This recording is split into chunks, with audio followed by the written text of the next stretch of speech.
What do forgiveness and fat loss have to do with each other? More than you might think. What's up, guys? Your in-house mindset hacker, Corey Beth. I've done a couple of posts on this, and I want to say like 90% of people are like, oh my gosh, make this connection for me. Bring these two things, forgiveness, or I should say unforgiveness, and fat loss, and put these into the same room because I really want to understand how to do this. Now, one person was like, that's ridiculous. It's got nothing to do with it. And I was like, okay, that's fine, right? You don't have to accept everything that I say, but I always say to clients, take what you want, leave the rest. So if you're like, nope, I'm good. I love everybody in my life. I'm not mad at anybody. I'm not offended by anybody, and I am perfect. Well, now's the time to tune out of the video. If you're the opposite, where you're like, people kind of upset me sometimes. Okay. I'm with you. Me too. I get annoyed by some of the stuff that goes on. I don't agree with what people do. And maybe I hold on to that or harbor a bit of that. Well, then this video is for you. So if you, like me, have emotions, you're in the right place.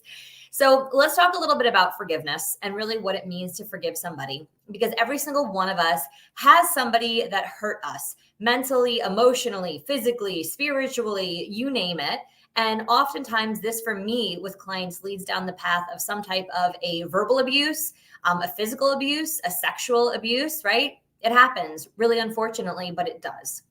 Now, when we have things like that happen to us, what on earth does that have to do with fat loss? Well, here's the crazy thing.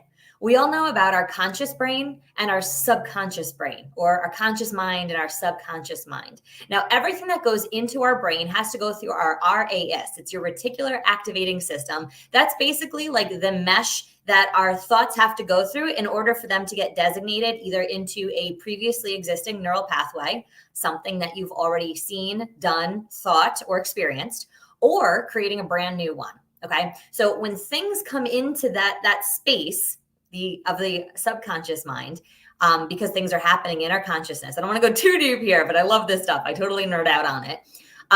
It creates different pathways for us. Now, subconsciously, when we are hurt, our body, it seeks to protect us, right? Your brain's major job is to protect you by keeping you alive. Now, we've talked about that in previous videos where when things are very complicated, it actually expends a great deal of calories in our mind or energy for our brain to think about complicated things, which is why you daydream.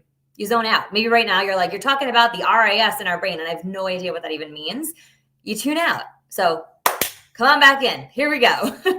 When it comes to unforgiveness or hurt, our brain's job is to protect us, right? Now, subconsciously, when we experience a great deal of hurt, our body will seek to protect us in a physical sense. So what that can look like for somebody, especially when we walk through any type of verbal, physical, or sexual abuse, okay? And I'm not saying any of this lightly. I really am saying this because I've dealt with a lot of clients that have experienced that in their life, unfortunately. Our body will actually seek to physically create a barrier of protection between us and the world. So for some people, what that looks like is the inability to lose weight. It's really hard for them to lose weight because they're harboring or keeping this unforgiveness because of what happened to them. Now, my job is to step in and say, yes, this is incredibly emotional. No, this never should have happened to you. But can we work beyond this? And the answer is always yes, right? Our brain has, there's plasticity to our brain. We can change it. We can amend it. We can think differently. We all know that to be true. Now, when it comes to something that's very deeply hurtful or harmful, it's a little bit harder to move beyond. Now, I'm going to keep this really, really light and surface for you guys for a minute. And I love this. It's not like a religious or spiritual thing, but actually an ancient Hawaiian culture, which I am not, but I heard of this and I loved it so much. There's a forgiveness prayer called Ho'oponopono. And I don't even know if I'm saying that right because I already told you I'm not Hawaiian, so you can't, hate me on that, but go with me on it. There's 4 parts to this little prayer. Yes, it does sit in our cells. And when we are hurt, offended, wronged, right? Because welcome to being a human, all those things happen throughout the course of our life. Our job is to find forgiveness. Otherwise, we harbor that root of bitterness. And the only person that hurts is us. By being mad at somebody else, by not forgiving somebody else, you're not actually harming them at all. The only person that you're harming is yourself. And so when we hang on to that toxicity within ourselves, yeah, it does affect our hormones, our ability to lose weight, right? So in Ho'oponopono, what we do is we say a 4-part prayer, and I'm going to invite you to say it with me. It's pretty cool. And it's this. It's I love you. I'm sorry. please forgive me. Thank you. Now, the main thing in forgiveness is when you forgive somebody, it does not release the offender of their sins. It doesn't make okay what they did. So I really want to be clear about that, especially when we come to deeper kinds of hurts and abuse and wrongdoing, right? What it does is it releases you. It takes that person out of the prison in your heart and it releases them. Because when you're holding on to that, I mean, literally somebody wrote, it sits in our cells. It does. It literally sits inside of you, and it is a toxic cancer that will literally eat you from the inside out. So when we forgive, it doesn't make okay. It doesn't say, yes, you abused me and that was okay. No, not at all. It releases you of holding on to that pain.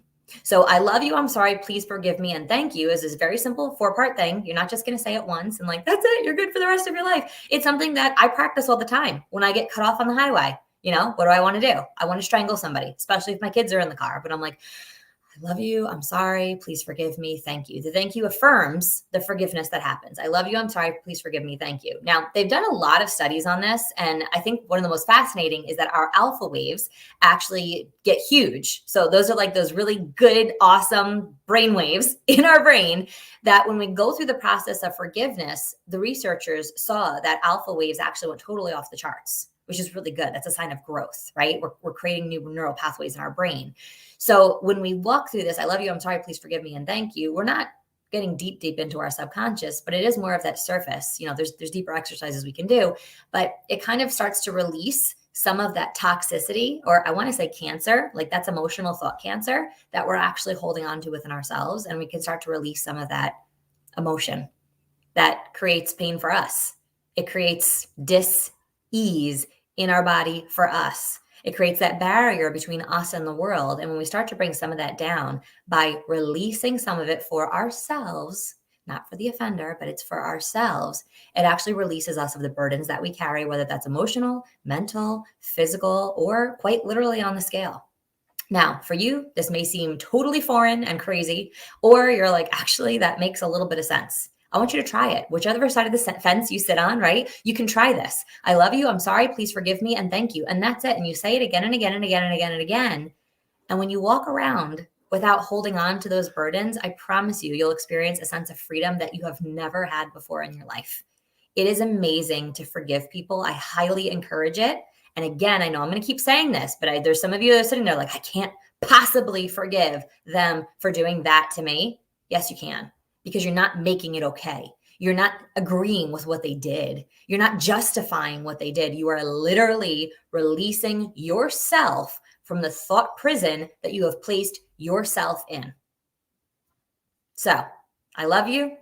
I'm sorry. Please forgive me. Thank you. Give it a shot and let me know in the comments how it worked out for you. Have an outstanding day, you guys. We'll see you back here, Domani. That's tomorrow. Bye.